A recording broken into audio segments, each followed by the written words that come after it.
ብትሰሙ እሺ ብትሉ የምድርን በረከት ትበላላችሁ። ወትበልዑ ከራሜ ከራሜከ የድል ድል የበረከት በረከት ትበላላችሁ አለ እግዚአብሔር። የመቀደስ መለያው እግዚአብሔርን መምሰል። ሰው የሰው ኃጢአት ተናግሮ አይጸድቅም፣ አይገባም። መጽሐፍ ምንድን ነው የሚለው? ፍቅር የኃጢአትን ብዛት ይሸፍናል። ሲሆን የወደቀ ሰው ካለ ተንበርክኮ መጸለይ፣ ሲሆን ፈተና የበዛበት ሰው ካለ ስለዚያ ሰው ጾም፣ ጸሎት፣ ሱባኤ መያዝ። የእግዚአብሔርን ቃል የሚያፈራ ባለፍሬዎች እንድንሆን ቃሉን ተሸክመን ወደ ዓለም እንድንሄድ የላከን እሱ ነው። ክርስቲያኖች በጣም ደስ የሚል ቃል ነው። በስሜ የምትለምኑትን ሁሉ እንድሰጣችሁ። ኢትዮጵያዊ ሊቅ አባታችን ቅዱስ ያሬድ ምን አለ መሰላችሁ? በለቢሰ ሥጋ ሆነነ ዘመደ፣ ሥጋን በመልበሱ ምክንያት ዘመዳችን ሆነን አለ። ክብር ምስጋና ለእግዚአብሔር። ዘመዳችን ነው እግዚአብሔር።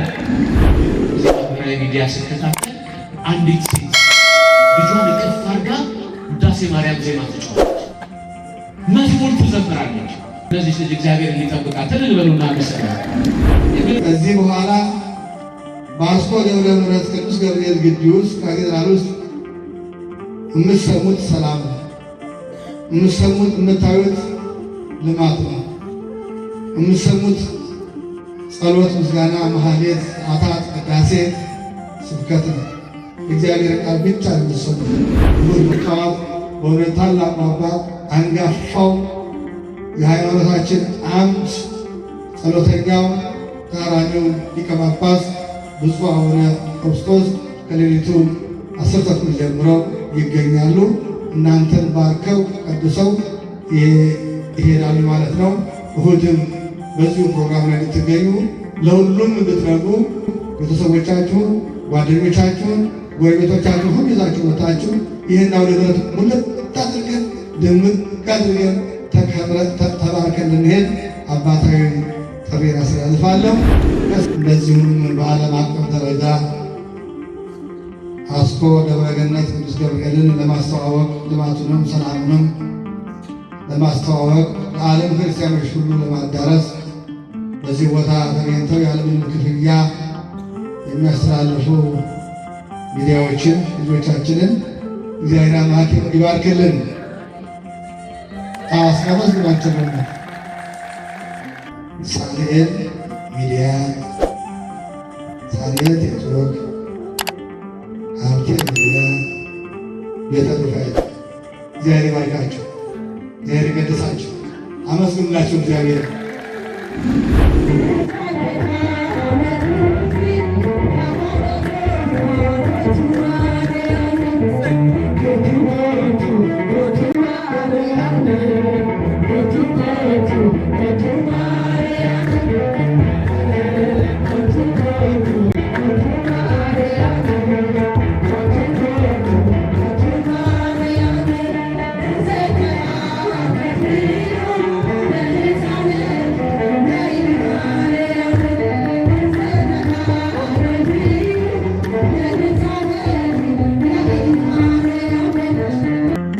ውድ የሳሙኤል ሚዲያ ቤተሰቦች በዚህ ቻናል የኢትዮጵያ ኦርቶዶክስ ተዋሕዶ የንግስ በዓላትን፣ መጽሐፍ ቅዱስን መሠረት ያደረጉ ስብከቶችን፣ መንፈሳዊ ዝማሬዎችን እና ክብረ ቅዱሳንን የሚገልጡ ትምህርቶችን በስፋት የሚቀርቡበት ስለሆነ ለቻናሉ አዲስ ከሆኑ ሰብስክራይብ በማድረግ ቤተሰብ ይሁኑ። ይህን መንፈሳዊ አገልግሎት ላይክ፣ ሼር በማድረግና አስተያየት በመጻፍ ይደግፉ። በቀጥታ ወደ ትምህርተ ወንጌል ከማለፋችን በፊት አሁን እንዳልኳችሁ የቀጥታ ስርጭት ሳሙኤል ሚዲያ፣ ሀብቴ ሚዲያ እና ቤተ ሩፋኤል በዚህ ሚዲያ እንግዲህ በቀጥታ በዓለም አቀፍ ደረጃ እንግዲህ በቀጥታ የተላለፈ ያለ መርሃ ግብር ነው። ሁላችሁም ወደዚህ ሰብሰብ ብላችሁ አሁን በቀጥታ የምናልፈው ወደ ዕለቱ ትምህርት ነው የሚሆነው።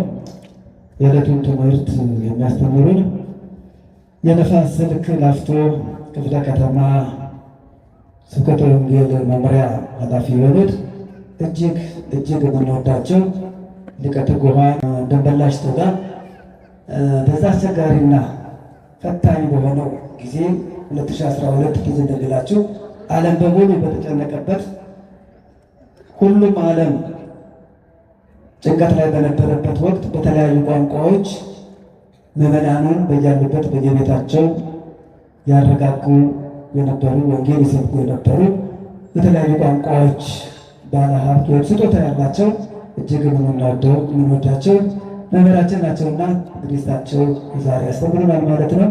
ደርሳቸው ለቀደሙ አባቶቻችን ቅዱሳን ነቢያት፣ ቅዱሳን ሐዋርያት፣ ቅዱሳን ሊቃውንተ ቤተ ክርስቲያን ጥበቡንና ማስተዋሉን የገለጸ እግዚአብሔር መንፈስ ቅዱስ ለመምህራችን ተናጋሪ አንደበት ለእኛ ሰሚ ጆሮ አስተዋይ ልቦና ሰጥቶ እግዚአብሔር በፈቀደልን ዕድሜ ክርስትናን ከቃል በዘለለ በሕይወት እንድንኖር አምላካችን እግዚአብሔር ከሁላችን ጋር ይሁን። ወደ ክቡር ይቀጥላል። በስመ አብ ወወልድ ወመንፈስ ቅዱስ አሐዱ አምላክ አሜን።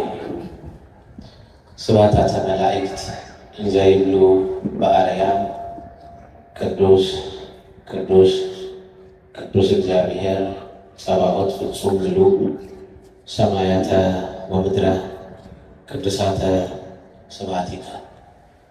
ምስጋናን በሰማይና በምድር የመላ ቅዱስ ቅዱስ ቅዱስ ተብለህ በላይ በሰማይ በቅዱሳን መላእክት በታች በምድር በእኛ በሰው ልጆች የምትመሰገን ቅዱሰ ባህሪ ልዑለ ባህሪ አምላካችን እግዚአብሔር በምህረት ጠብቀህ በጸጋ ጎብኝተህ ለዚህ ታላቅ የበረከት ዕለት ስላደረስከን ስምህ ለዘላለም የተመሰገነ ይሁን።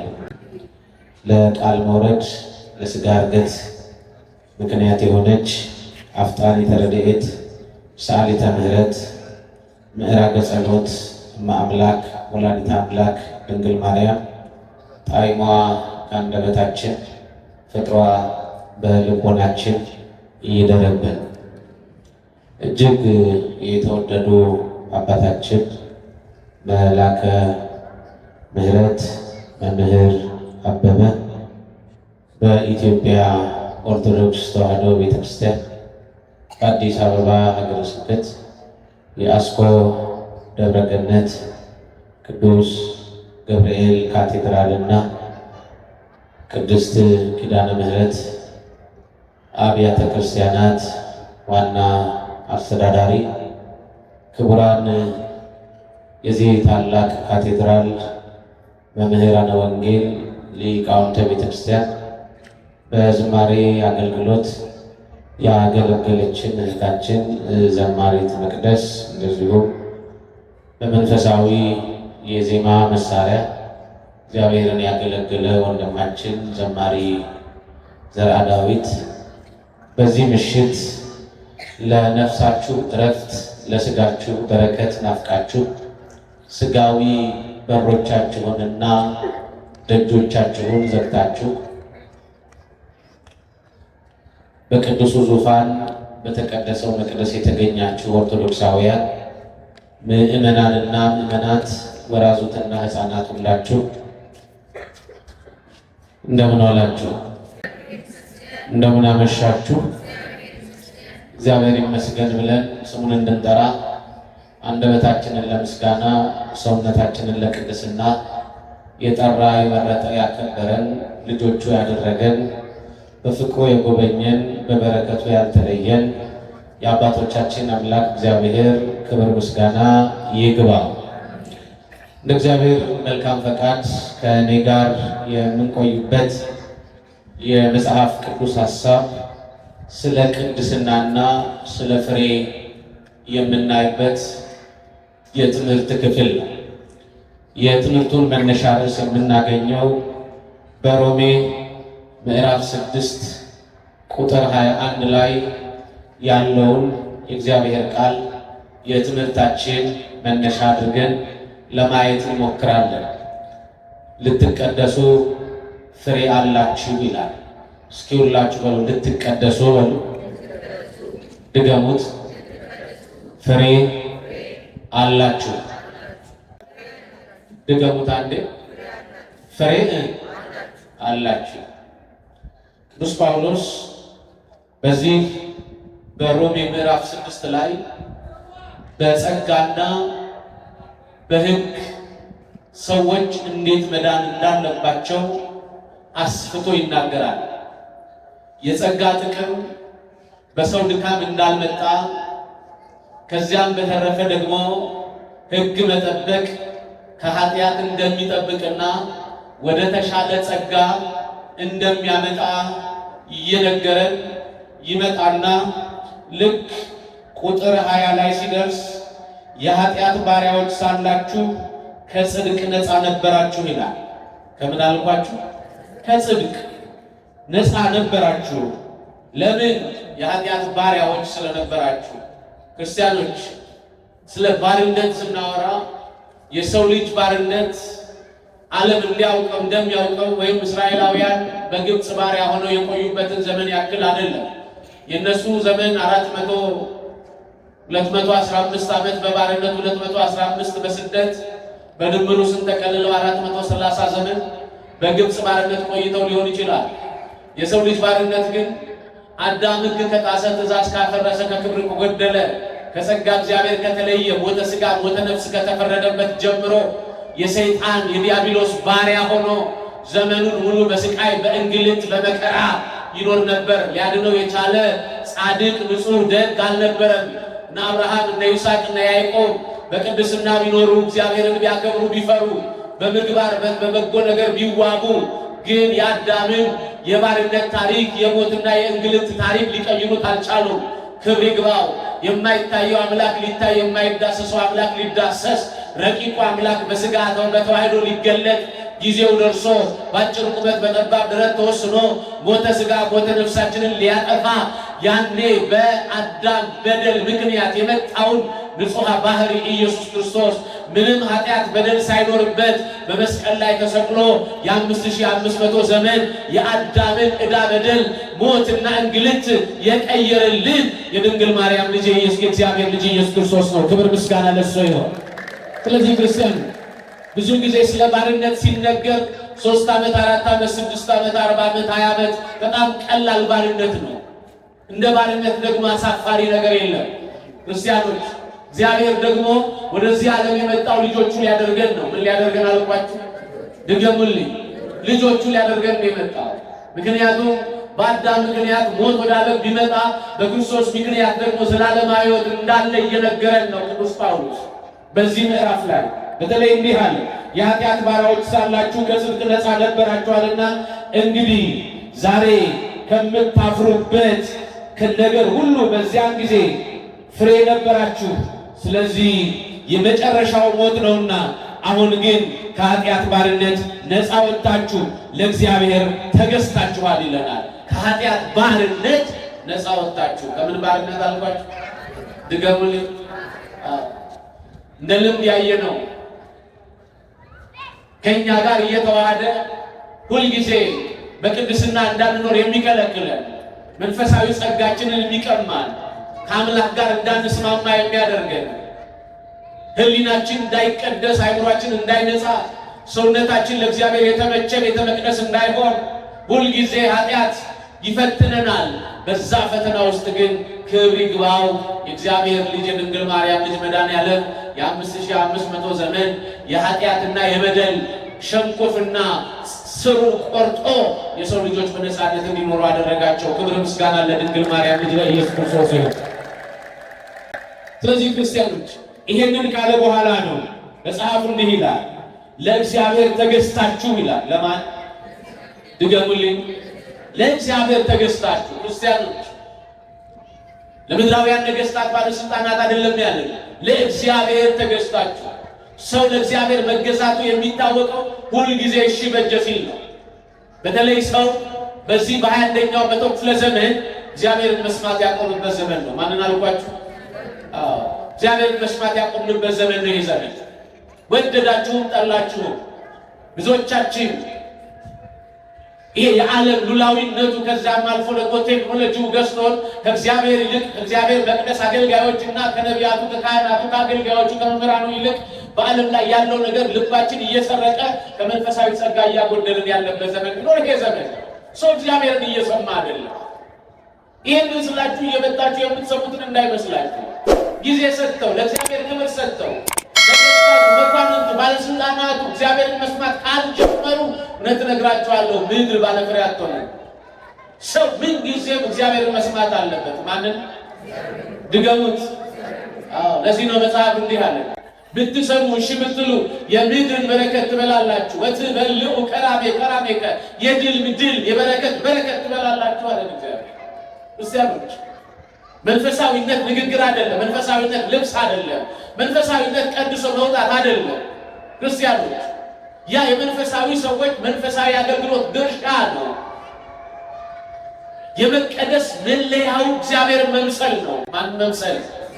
አዎ ሰው እግዚአብሔርን ካልመሰለ የእሱ ካልሆነ ልብ አድርጉ ክርስቲያኖች፣ እሱ ራቁቱን ሆኖ እኛን የብርሃን ልብስ ካለበሰን ዕዳ በደላችንን፣ ሞት እንግልታችንን፣ ክፉ ታሪካችንን የቀየረልን ማንም እኮ አይደለም። በነገራችን ላይ ክርስቲያኖች እግዚአብሔር ወደዳችሁ ጠላችሁ እኛን ነው የሚመስለው። ማን አልኳችሁ? አቤት ያደለው መጽሐፍ ቅዱስ። መጀመሪያ እግዚአብሔርን ቃል እንስማ። ውስጣችን የእውነተኛው የእግዚአብሔር ቃል ብርሃን ይብራል። ከዛ በኋላ ለምስጋና ለመስዋዕት እግዚአብሔርን ለማክበርም ጧፍ እናበራለን። በነገራችን ላይ ጧፍ መስዋዕት ነው። ምን አልኳችሁ? ድገሙልኝ።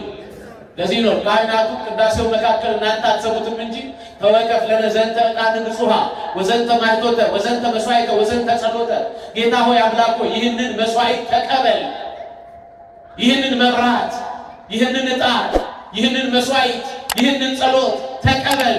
ስለዚህ ጧፍ መስዋዕት ነው፣ ለዲኮሬሽን የምናበራው አይደለም ክርስቲያኖች። ስለዚህ ጧፍ መስዋዕት ነው፣ ለእግዚአብሔር የሚቀርብ ለማን? ድገሙት። ለእግዚአብሔር የሚቀርብ መስዋዕት ነው።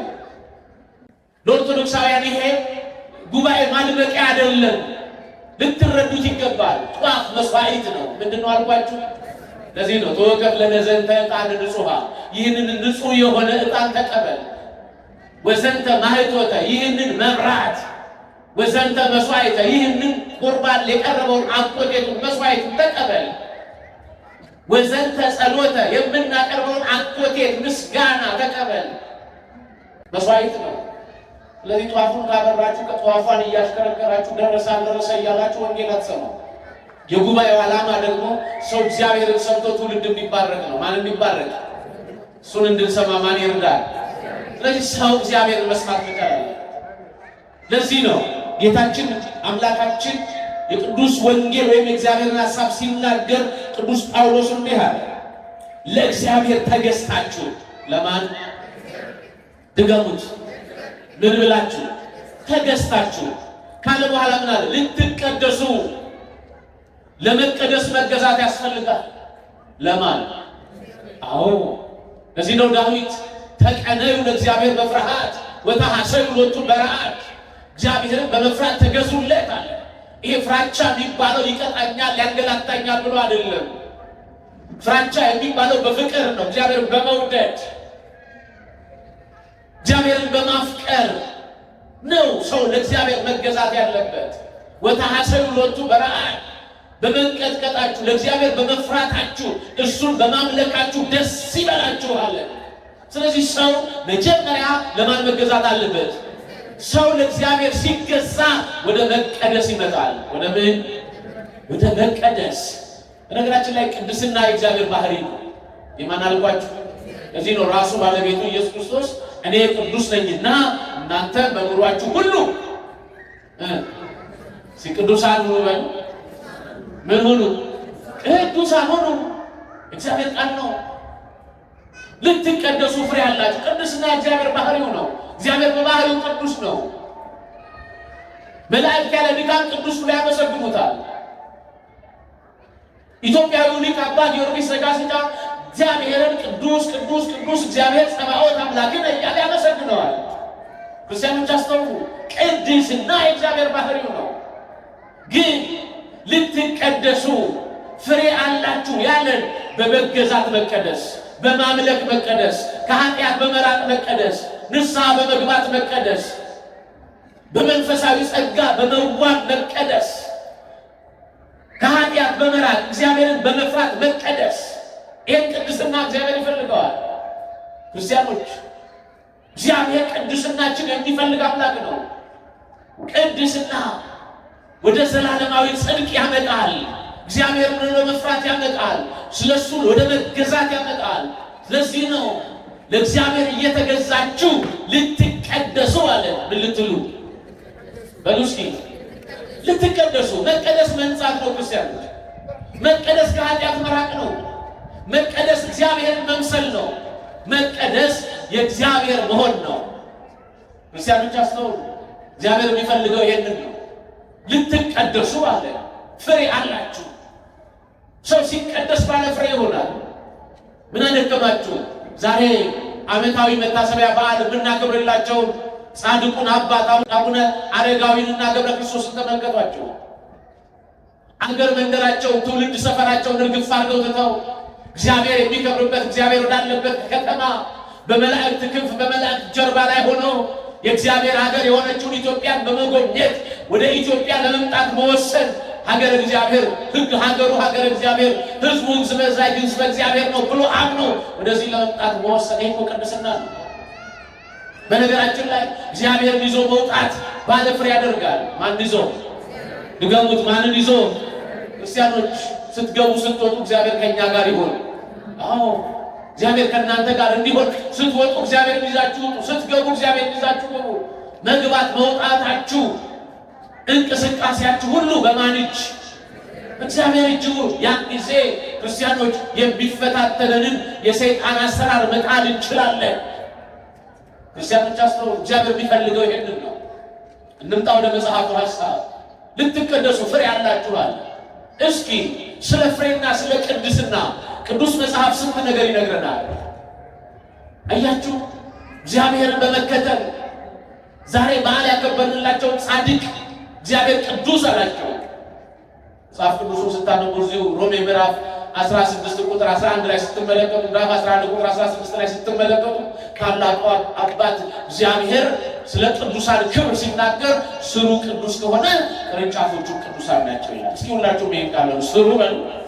ቅዱስ ከሆነ ቅርንጫፎቹ ቅዱሳን ናቸው።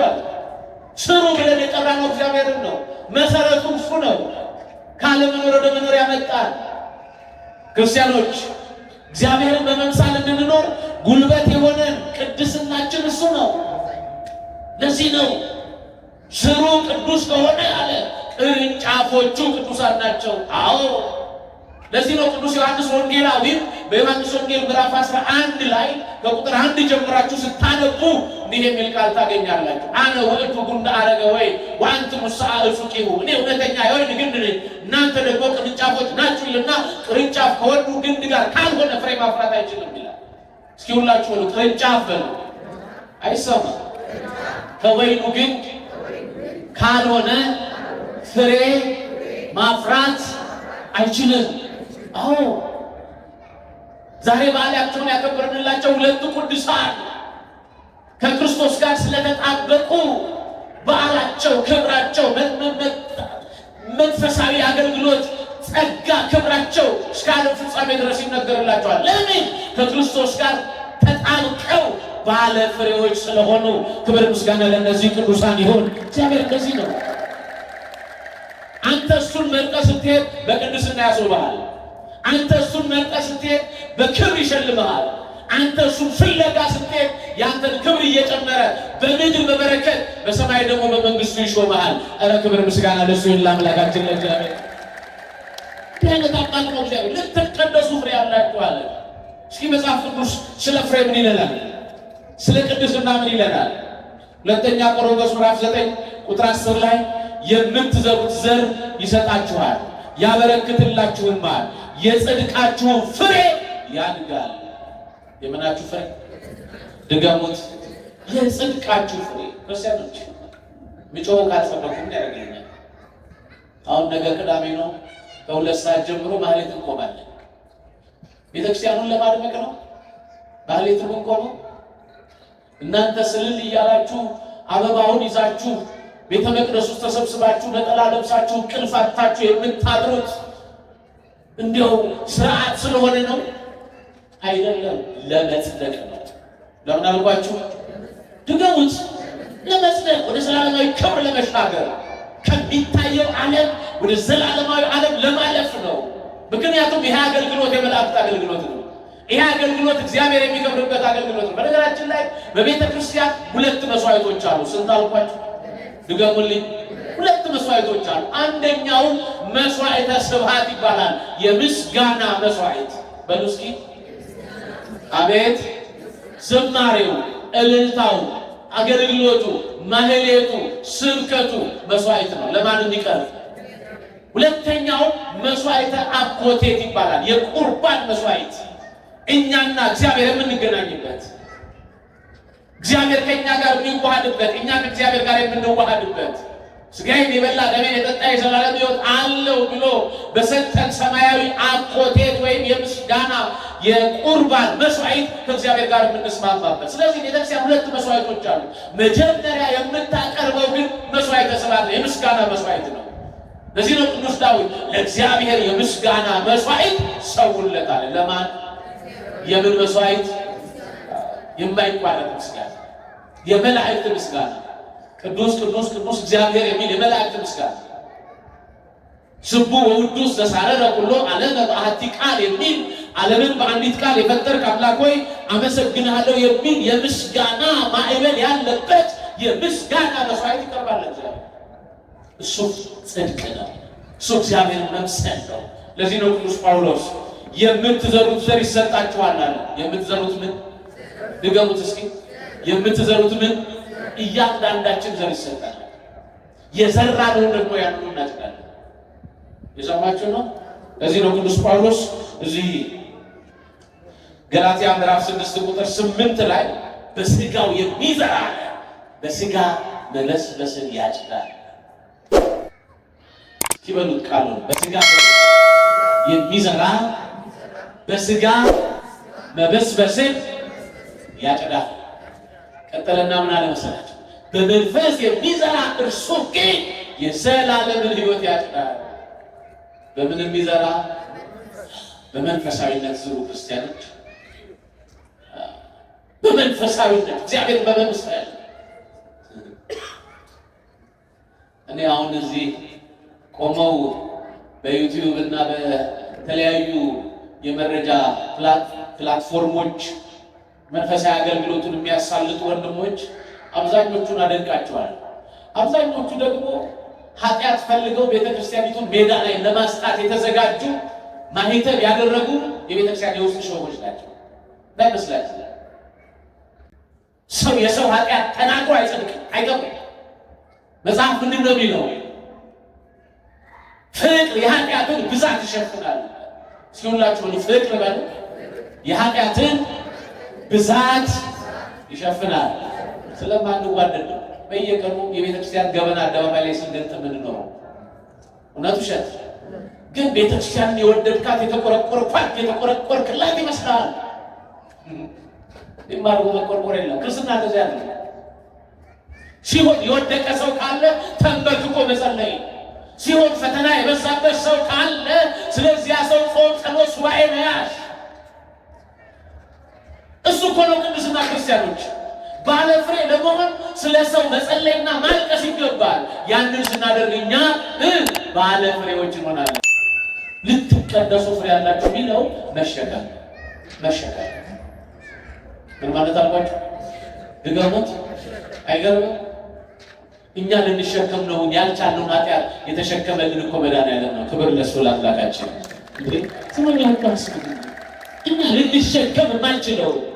እኛ ልንሸከም የማንችለውን ዕዳ፣ በደል፣ ሞት፣ እንግልት፣ መከራ ተሸክሞልን እኮ ነው ያሻገረን። ልምምድ አይደለም፣ ክርስትና ሕይወት ነው። ለዚህ እንሰራለን። ለእያንዳንዳችን የሚሰጥ ዛሬ በጽድቅ ዝሩ፣ በበጎነት ዝሩ፣ በእምነት ዝሩ፣ በመንፈሳዊነት ዝሩ። ያኔ ትለቅማላችሁ፣ ያኔ ታጭዳላችሁ። ሐዋርያ ቅዱስ ጳውሎስ በዚህ በኤፌሶን ምዕራፍ 5 ቁጥር 11 ላይ ፍሬ ከሌለው መልስ ድገሙት ከጨለማ ስራ ጋር አትተባበሩ። እናትበሉ ምን ከሌለው ፍሬ ከሌለው ከጨለማ ስራ ጋር የጨለማ ስራ ቅድስናን ያጎላል፣ መንፈሳዊ ጽድቅን ያጠፋል፣ እግዚአብሔርን የመምሰላችንን አቅም ያጎላል።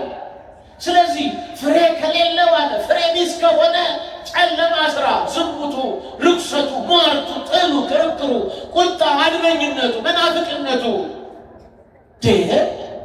ዘረኝነቱ አቤት ትውልዱን ያረከሰ መንፈሳዊ ጸጋችን የወሰደ ሰው መሽተት እንዳንችል ያደረገ በጣም የፈተነን አስተውሉ ክርስቲያኖች። ስለዚህ ፍሬ የለውም እሱ። ፍቅር፣ ሰላም፣ በጎነት፣ እምነት፣ የዋህነት የዚህ ገላትያ ምዕራፍ 5 ቁጥር 16 ጀምሮ የተገለጡት የጽድቅ የመንፈስ ቅዱስ ፍሬዎች የምንላቸው አይገርምም? የእሑድ ወንጌል ላይ አንድ ነገር ትዝ አለኝ። የነበረኝን ጎተራ አፍርሼ ሌላ አዲስ ጎተራ እሰራለሁ ይላል ያ ባለሀብት። አይገርምም? ያለውን ነገር አጥቶ ሌላ ነገር ሊሰራ ነው። ኦርቶዶክሳውያን እንደዛ ነው የምንመስለው። ክርስቲያኖች አብዛኞቻችን እንደዛ ነው የምንመስለው። የፍቅር ጎተራችን ፈርሷል። የሰላም ጎተራችን ፈርሷል። የመተሳሰብ ጎተራችን ፈርሷል። የአብሮነት ጎተራችን ፈርሷል። የመንፈሳዊ ጸጋ ክብራችን ፈርሷል። የመከባበር ጠርዛችን ጠፍቷል። ስለዚህ ክርስቲያኖች በደንብ አድርጋችሁ እንድታዩት ያስፈልጋል። ይቅርታ ምመናል ዝም ብሎ ሰብኮ ተቦጋግሶ ማለት አይመችም። እግዚአብሔርን መምሰል ማንን አልኳችሁ? ድገሙት። ለዚህ ነው ቅዱስ ጳውሎስ እኔ ክርስቶስን እንደምመስል እናንተ ደግሞ እኔን ምሰሉ። ይሄ ነው የመንፈሳዊ ጸጋ አቅም። የያዕቆብ መልእክት ምዕራፍ 3 ቁጥር 18 ላይ የጽድቅን ፍሬ ሰላምን ለሚያደርጉ ሁሉ በሰላም ይዘራል። የጽድቅን ፍሬ ሲበሉ በሰላም ለሚያደርጉ ሁሉ በሰላም ሰጣቸዋል፣ ይበረክትላቸው፣ ያድጋል፣ መንፈሳዊ ክብር ይመጣል ማለት ነው። ስለዚህ ይሄንን ህይወት ይሄን ጸጋ እንድንኖረው ነው እግዚአብሔር የሚፈልገው። ክርስቲያኖች ባለፍሬውን እኮ በጣም ምርጥ ውብ የሆኑ ቅዱሳን እኮ አሉ። እስኪ ዝም ብላችሁ አስቡ። የዛሬው አቡነ አረጋዊ ባለምንድን ናቸው? ባለፍሬ። በምን? በቅድስና የተገኘ ፍሬ። አቡነ ደጉ አባት ገብረ ክርስቶስስ ባለምንድን ነው? ባለፍሬ። ተክለ ሃይማኖት ምንድን ነው? ባለፍሬ።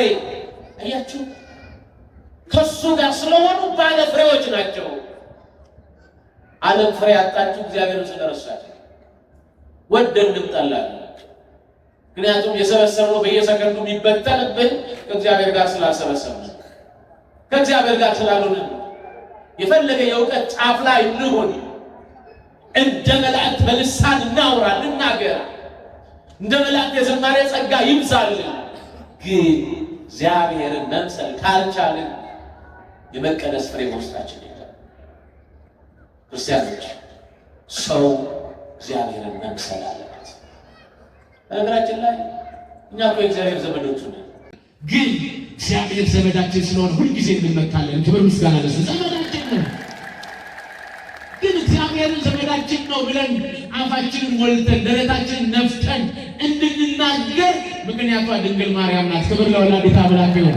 ለዚህ ነው ታላቁ ኢትዮጵያዊ ሊቅ አባታችን ቅዱስ ያሬድ ምን አለ መሰላችሁ? በለቢሰ ሥጋ ሆነነ ዘመደ፣ ሥጋን በመልበሱ ምክንያት ዘመዳችን ሆነን አለ። ክብር ምስጋና ለእግዚአብሔር። ዘመዳችን ነው እግዚአብሔር። ታላላ ዘመድ ስላለ ሳጅን ዘመድ ስላለ እንዳትቆራ። ከነዛ ዘመዶች ሁሉ ማን ይበልጣል? አቤት! መድኃኒዓለም ይበልጣል። እሱ ምን ጊዜ የማይቀጣ እውነተኛ ዘመድ ነው። አንድ ቀን ዘመዳችሁን 10,000 ብር አበድረኝ ብላችሁ ብትጠይቁት መጀመሪያ ይሰጣችኋል። ሁለተኛ ላይ ብሬን መልስ እንጂ ይላል። እውነት ውሸት? ቢሰጥ የማያልቅበት ሁሉ ጊዜ ጉድለታችንን እየሞላ በበረከት የሚያኖረን ማን ብቻ? ኧረ ክብር ለእሱ ለአምላካችን። ስለዚህ ክርስቲያኖች እግዚአብሔር ባለፍሬዎች እንድንሆን ይፈልጋል። ባለምኖች? አዎ፣ እሱ ራሱ ከሰማይ የወረደ እኮ የሕይወት ፍሬ ነው። የምን ፍሬ አልኳችሁ? ከሰማይ የወረደ የሕይወት ፍሬ። ሊቁ ቅዱስ ኤፍሬም ድንግል ማርያምን ሳመሰግናት ፍሬ ሕይወት ከአንቺ ወጥቷል፣ የሕይወት ፍሬ ከአንቺ ወጥቷል። እሱ ፍሬ ነው። ዓለምን የቀደሰ ፍሬ፣ ትውልድ ያነጻ ፍሬ ነው እሱ። ስለዚህ ክርስቲያን ባለ ፍሬዎች ለመሆን ልንቀደስ ይገባል። ክርስቲያኖች እግዚአብሔር በብዙ በረከት እንዲባርከን ከፈለጋችሁ በዚህ መጠን ነው ልናስብ የሚገባው። ቅዱስ ጳውሎስ ምን ይላል መሰላችሁ? እዚህ ሮሜ ምዕራፍ 14 ላይ እንዲህ የሚል ቃል ይናገራል። እስመ መንግሥተ ሰማያት አኮ መብል ወመስቴ ይልና ሰላም ወተፋቅር።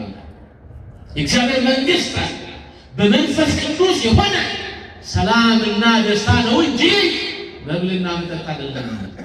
እስኪ ሁላችሁ እችን ቃል ነው የእግዚአብሔር መንግሥት በል ማርያምን አይሳል በመንፈስ ቅዱስ የሆነ ሰላምና ፍቅር ነው እንጂ መብልና መጠጥ አይደለም።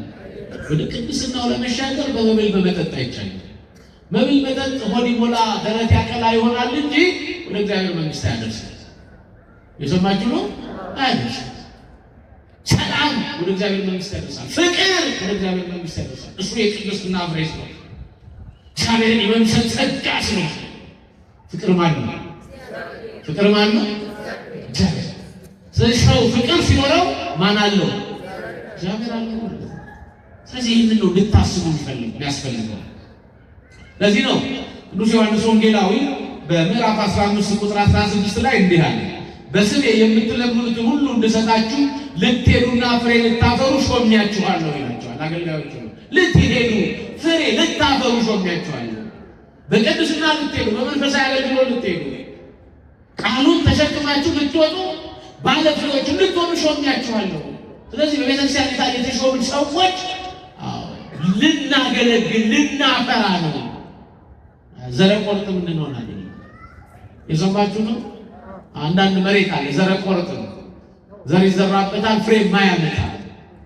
የኛ ልብ የእግዚአብሔር ቃል የሚያፈራ ባለ ፍሬዎች እንድንሆን ቃሉን ተሸክመን ወደ ዓለም እንድንሄድ የላከን እሱ ነው።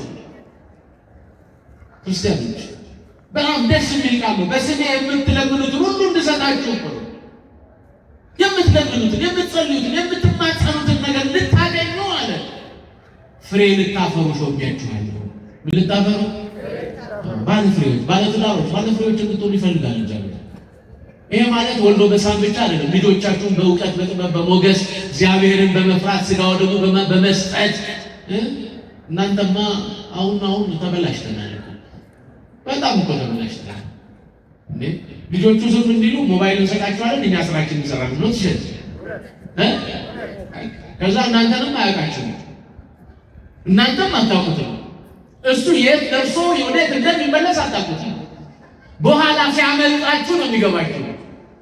እውነቱ ሽት ይሄ ህይወት ነው ያለው። ይገርማችኋል። አንድ እዚህ ማህበራዊ ሚዲያ ስከታተል አንዲት ሴት ልጇን እቅፍ አድርጋ ውዳሴ ማርያም ዜማ ትጫዋለች፣ መዝሙር ትዘምራለች። አይታችኋል? ኧረ በእናታችሁ ለዚህ ልጅ እግዚአብሔር እንዲጠብቃት እልል በሉና መስገን። ይገርመኛል።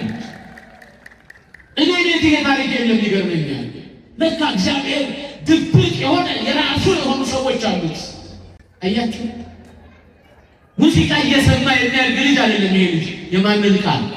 በነገራችን ላይ ህፃናት ይሰማሉ አይሰሙም? ነገር ይሰማሉ አይሰሙም? አይናገሩም እንጂ ልጅ መስማት የሚጀምረው ከ6 ወር ጀምሮ ነው። ከጽንስ ሴቶች ታውቃላችሁ፣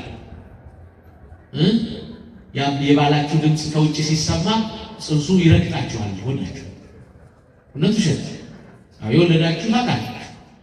አሁን ይኑር አይኑር አላውቅም። በጣም ስልጣን ይሰማል። በቃ እግዚአብሔር እንዲሰማ አድርጎ ነው የፈጠረው። ስልጣን ይሰማል። ስለዚህ የቅድስናን ፍሬ ለማፍራት ልጆቻችንን በጥበብ ማሳደግ፣ በእውቀት ማሳደግ፣ እግዚአብሔር በመፍራት ማሳደግ ያስፈልገናል። ክርስቲያኖች በዚህ መንገድ ካልሄድ እውነት እነግራችኋለሁ ከዛሬ 10 ዓመት በኋላ ቤተክርስቲያኒቱን ኢትዮጵያ ላናገኛት ይችላል። ጥንቃቄ በተለይ ወጣቶች መንፈሳዊ ሚዲያዎቻችን በአጠቃላይ እግዚአብሔርን የሚመስሉ መሆን አለባቸው። እንቀጥል። የማቴዎስ ወንጌል ምዕራፍ 7 ቁጥር 17 ላይ መልካም ዛፍ መልካም ፍሬ ያፈራል። እስኪ በሉ መልካም ዛፍ ምን አይነት ፍሬ? መልካም ፍሬ ያፈራል ይልና ክፉ ዛፍ ደግሞ ክፉ ፍሬ ያፈራል። ስለዚህ ክርስቲያኖች የመቀደስ ፍሬ አይቆረጥም፣ የመቀደስ ፍሬ አይቋረጥም። የመቀደስ ፍሬ እያደገ ነው የሚሄደው። ስለዚህ ክርስቲያኖች በሕይወታችን ውስጥ እግዚአብሔርን በመምሰል የቅድስና ፍሬ እንዲኖረን ያስፈልገናል። የቅድስና ፍሬ የምንላቸው እግዚአብሔርን መስማት በሉስኪ፣ አቤት ከኃጢአት መራቅ በሉስኪ፣ ንስሐ መግባት፣ ስጋው ደግሞ መቀበል። እነዚህን የምናደርግ ከሆነ የቅድስና ፍሬዎች ውስጥ ነን። ሰው ይበድላል፣ ምክንያቱም ሰው ደካማ ፍጥረት ነው። እውነት ይሸት። ለዚህ ነው ቅዳሴያችን ራሱ እስመ አንተ ተአምር ድካሞ ለሰብ፣ የሰውን ድካሙን አንተ ታውቃለህ። ያውቃል አያውቅም? ምክንያቱም ጠዋት ቁርስ ስንበላ እጃችን እንታጠባለን። ምሳ ሰዓት ላይ ጠዋት ታጥቤያለሁ ብላችሁ ሳትታጠቡ ትበላላችሁ? ንገሩኝ። የፈለገ ቢሆን ይቆሽሻል አይደል? ልጅ እየታጠቡት ያድፋል ልጅ፣ እየተቆጡት ያጠፋል ልጅ ይባላል። የፈለገ ቢሆን እንበድላለን፣ ስጋ ለባሽ ነን። ግን ሁልጊዜ ንስሐ ምን አልኳችሁ? ንስሐ።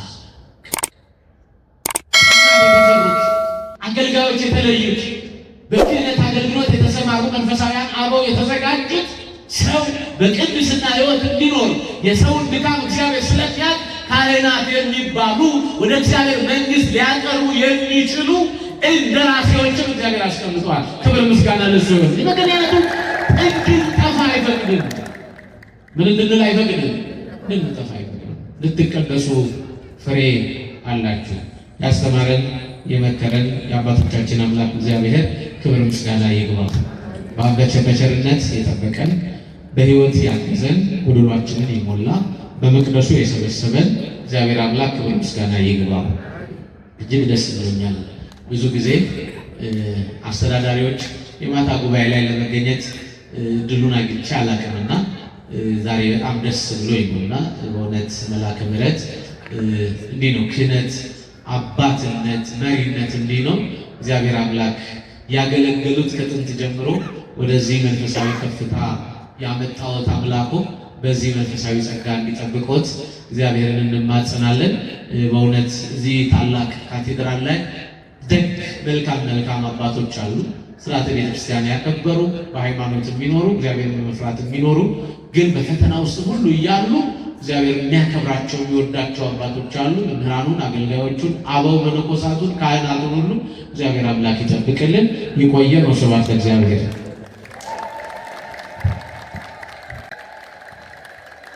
የወገታ ስልክ ላፍቶ ክፍለ ከተማ ስብከተ ወንጌል መምሪያ ወይም ኃላፊ ሊቀ ትጉሃን ደንበላሽ ቶጋ በቃሉ ስለመከሩን፣ ስላስተማሩን፣ ስለገሰጹን ክብርና ምስጋና ለስሙ ይሁን። እንግዲህ ሰዓቱ እጅግ ረጅም አይደለም፣ ግን በአጭር ሰዓት በደንብ አስተማሩ። አያችሁ አባቶቻችን የቤተክርስቲያን ልጆች መለያቸው ይሄ ነው። በአጭር ቋንቋ በአጭር ደቂቃ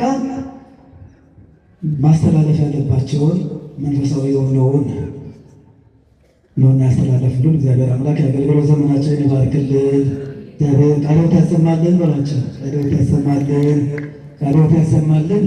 እግዚአብሔር አምላክ የአገልግሎት ዘመናቸውን ይባርክልን፣ በእድሜ በጤና ይጠብቅልን። እኛም በሰማነው 30፣ 60፣ 100 ፍሬ አፍርተን የመንግስቱ ወራሾች እንድንሆን አምላካችን እግዚአብሔር ከሁላችን ጋር ይሁን። አሁን ወደ ዝማሬ እንሄዳለን ማለት ነው። ዝማሬት እህታችን መቅደስ በዝማሬ እግዚአብሔርን አብረን በጋራ እናገለግላለን።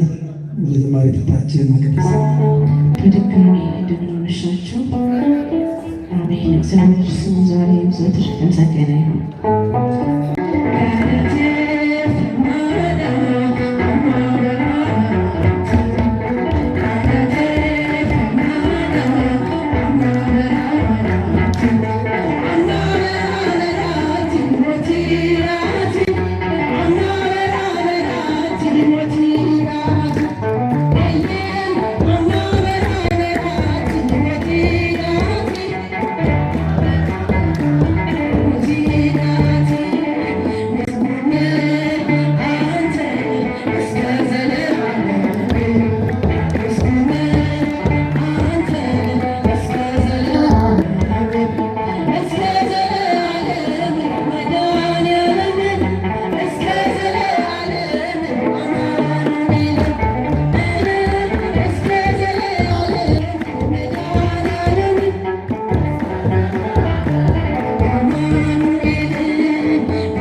ተሰባስበን እንዘምራለን፣ እግዚአብሔርን እናገለግላለን። አሁን በቀጥታ የምናልፈው ወደ ክቡር አባታችን ቃለ ምዕዳንና አባታዊ ምክር ቡራኬ እንሄዳለን ማለት ነው። ወደ ክቡር አባታችን። ስብሐት ለእግዚአብሔር በሰማያት ዘበጽሐነ እስከ ዛቲ ሰዓት። ክቡር መምህራችን ወንድማችን አባታችን ሊቀ ትጉሃን ደመላሽ ቶጋ የላስቶ ክፍለ ከተማ ቤተ ክህነት የስብከተ ወንጌል ኃላፊ፣ የተከበራችሁ ሊቃውንተ ቤተ ክርስቲያን፣ ሰባክያነ ወንጌል አባቶች፣ ወንድሞቼ፣ ልጆቼ፣ አይንተ እግዚአብሔር ካህናት፣ ለተልእኮ ሚስጥር የተፋጠሩ ዲያቆናት፣ የሐመረ ብርሃን ሰንበት ትምህርት ቤት ልጆቻችን፣ እግዚአብሔር የሚወዳችሁ እግዚአብሔርን የምትወዱ የእመቤታችን የቅድስት ድንግል ማርያም የአስራትና የአደራ ልጆች ምእመናን፣ ምእመናት፣ አባቶቼ፣ እናቶቼ፣ ወንድሞቼ፣ እህቶቼ፣ ወጣት ሕፃናት ሁላችሁም ፍጹም በሆነው በልዑል እግዚአብሔር ሰላም እንደምን ዋላችሁ? እንደምን ዋላችሁ? እንደምን አመሻችሁ? አሜን። በዚህ በተቀደሰው ስፍራ በምሕረቱም አደባባይ እኔንም እናንተንም ሰብስቦ ወንጌሉን ተምረን ዘምረን አመስግነን ተባርከን ተቀድሰን እንድንሄድ የፈቀደልን ያዘጋጀን የመረጠን ልዑለ ባሕርይ መድኃኔ ዓለም ኢየሱስ ክርስቶስ ስሙ ለዘላለም ከአጽናፍ እስከ አጽናፍ የተመሰገነ ይሁን። አመስግኑታ። የነቢያት ትንቢትና ምሳሌ፣ የሐዋርያት ሞገሳቸው፣ የሰማዕታት እናታቸው፣ የመላእክት እህታቸው፣ የደናግል መመኪያቸው፣ የካህናት ዘውዳቸውና አክሊላቸው፣ የምዕመናን መመኪያ፣ በሁለት ወገን ድንግል የሆነች የከበረች የገነነች መንግሥተ ሰማያት መርታ የምታስገባ ንጽሕተ ንጹሐን ቅድስተ ቅዱሳን እመብርሃን እመ አምላክ ሰዓሊተ ምሕረት ምዕራገ ጸሎት ቅድስት ድንግል ማርያም ወላዲተ አምላክ ክብርና ምስጋና ይድረሳት። ቅዱሳን መላእክት፣ ጻድቃን፣ ሰማዕታት እንደየክብራቸው ክብርና ምስጋና ይድረሳቸው። በእውነት በአጭር ጊዜ ውስጥ ሰዓቱን ጊዜውን ተጠቅመው በሚገባን መልክ ፍትት አድርገው ወንጌሉን ላስተማሩን ለመምህራችን ለአባታችን ለወንድማችን ለልጃችን ሊቀ ትጉሃን ደመላሽ ጡጋ ቃለ ሕይወት ያሰማልን። የአገልግሎት ዘመናቸውን ይባርክልን። እኛም በሰማነው ልክ በተማርነው ልክ 30፣ 60፣ 100 ፍሬ አፍርተን የእግዚአብሔርን መንግሥት ለመውረስ ስሙን ለመቀደስ ያብቃል። እንዲሁም መድረኩን በመምራት ያስተባበሩ ለመምህራችን መምህር አማረ ሸኮል ቃለ ሕይወት ያሰማልን። እንደዚሁም ያስተዳደሩን መመሪያ በመቀበል ሰባካኔ ወንጌል ወንድሞች አባቶቼ ከመጀመሪያው እስከ መጨረሻው በመድረኩ ላይ ተገኝተው ስላከበራችሁን ክብር ምስጋና ይገባቸዋል። እግዚአብሔር ይስጥልን፣ አመስግኑልኝ። እንደዚሁም በዓለም አቀፍ ደረጃ አስኮ ደብረ ገነት ቅዱስ ገብርኤልን ለማስተዋወቅ ልማቱንም ሰላሙንም ለማስተዋወቅ ለዓለም ክርስቲያኖች ሁሉ ለማዳረስ በዚህ ቦታ ተገኝተው ያለምንም ክፍያ የሚያስተላልፉ ሚዲያዎችን ልጆቻችንን እግዚአብሔር አምላክ ይባርክልን። አስቀመስግናቸው። እንደዚሁም እናንተ በእውነት እግዚአብሔርን ጽድቁን በመሻት መንግሥቱን በመፈለግ እግዚአብሔር በረከት በመፈለግ ቤታችሁን ስራችሁን ትታችሁ የአባቶቻችሁን ጥሪ ተቀብላችሁ አብራችሁ በጊዜውና በሰዓቱ ስለተገኛችሁ ክብር ምስጋና ይገባችኋል። አመስግኑ ራሳችሁ። እንግዲህ መልእክት ነው የማስተላልፈው። ልጆች በእውነት መልእክት ምንድን ነው የሚሆነው?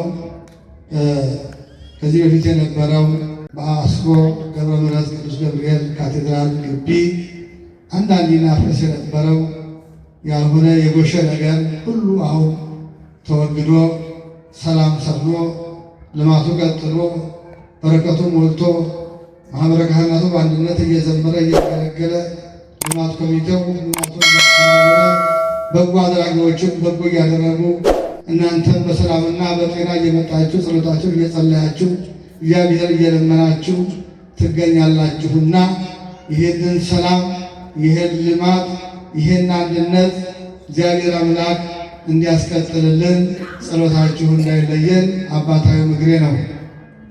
በሁለተኛ ደረጃ በእውነት አሁን ሰበካ ጉባኤው አስተዳደሩ ስብከተ ወንጌሉ በመናበብ እንዳንድ ልብ መካሪ እንዳንድ ቃል ተናጋሪ በመሆን እስካሁን የነበረውን ያለመግባባት ቆርጦ ተነስቷል።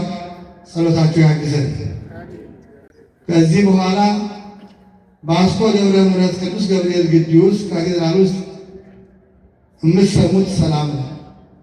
የምትሰሙት የምታዩት ልማት ነው። የምትሰሙት ጸሎት፣ ምስጋና፣ መሐሌት፣ ሰዓታት፣ ቅዳሴ፣ ስብከት ነው። እግዚአብሔር ቃል ብቻ ነው የምትሰሙት። ከዚህ በኋላ መምህር እከሌ እንዲህ ያደረገ፣ አለቃ እከሌ እንዲህ ያደረገ፣ እከሌ እንዲህ ያደረገ የሚባል መንፈስ አይኖርም። ተስማምተን ተመካክረን ተማምነን ነው እየሰራን ያለ ነውና የአባቶቻችን የላኩና አባቶቻችን ብፁዕ ቅዱስ አቡነ ማትያስ ፓትርያርክ ርዕሰ ሊቃነ ጳጳሳት ዘኢትዮጵያ ሊቀ ጳጳስ ዘአክሱም ወዕጨጌ ዘመንበረ ተክለ ሃይማኖት አደራ አለብን።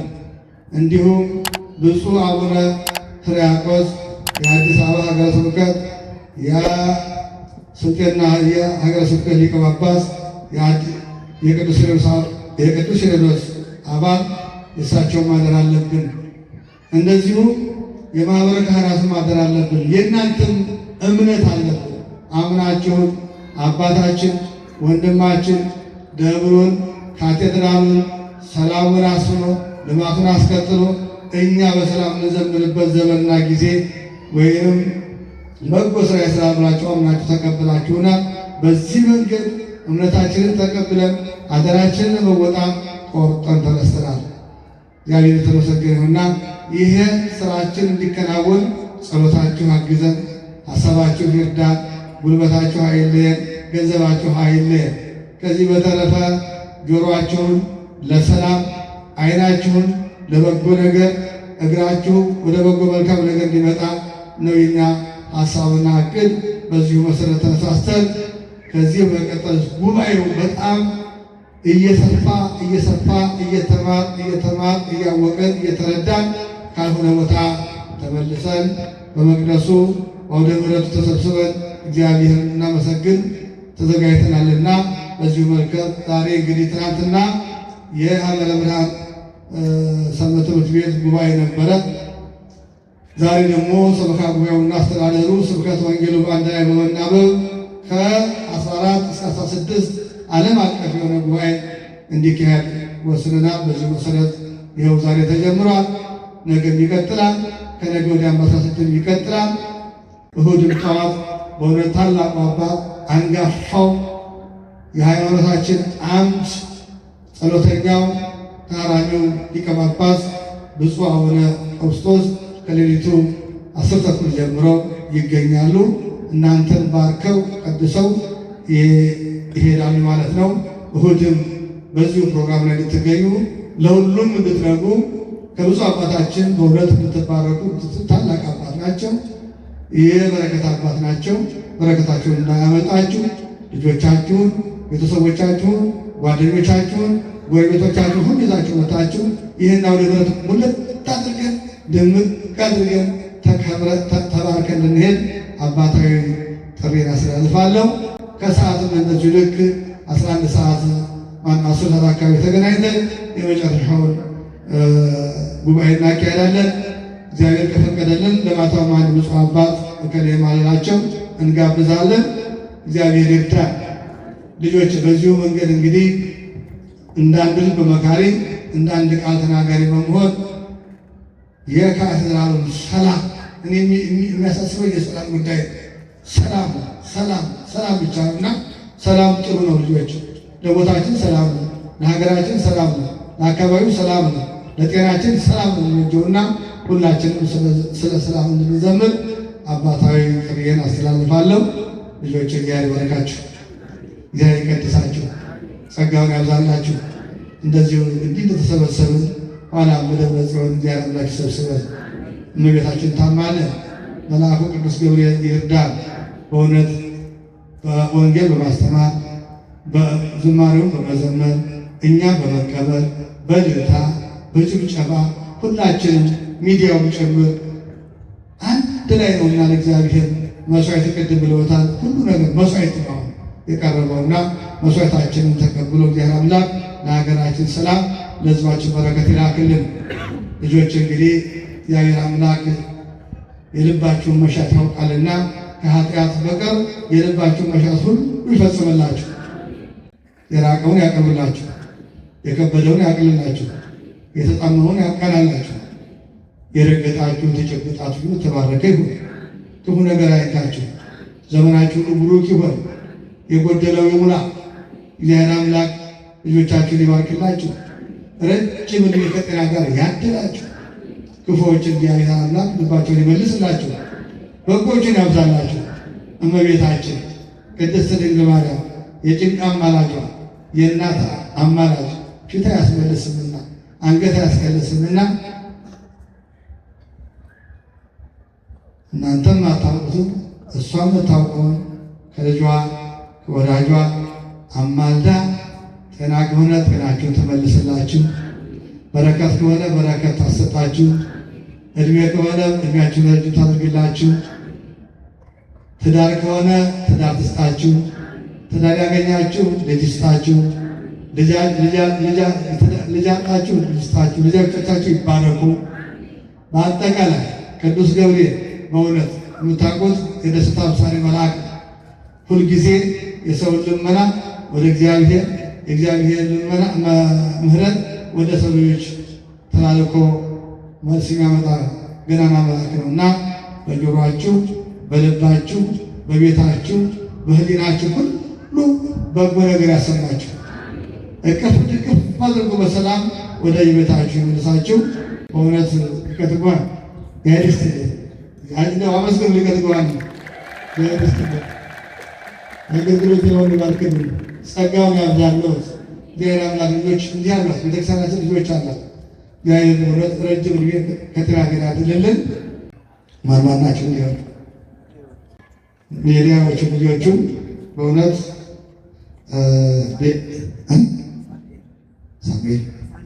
ሳሙኤል ሚዲያ፣ ሳሙኤል ቲክቶክ፣ ሀብቴ ሚዲያ፣ ቤተ ሩፋኤል እግዚአብሔር ይባርካችሁ፣ እግዚአብሔር ይቀድሳችሁ።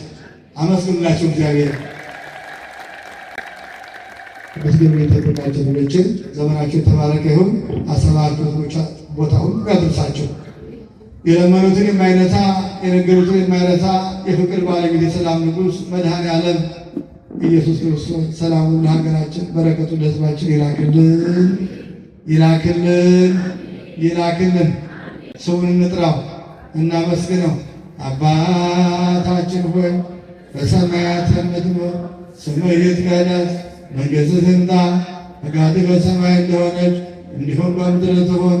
የዕለት እንጀራችንን ስጠን ዛሬ፣ በደላችንን ይቅር በለን እኛም የበደሉንን ይቅር እንደምንል፣ አቤቱ ሰላም አታግባን ከሁሉ አድነን እንጂ መንግሥት ያንተ ናትና ኃይል፣ ክብር፣ ምስጋና ለዘላለሙ አሜን።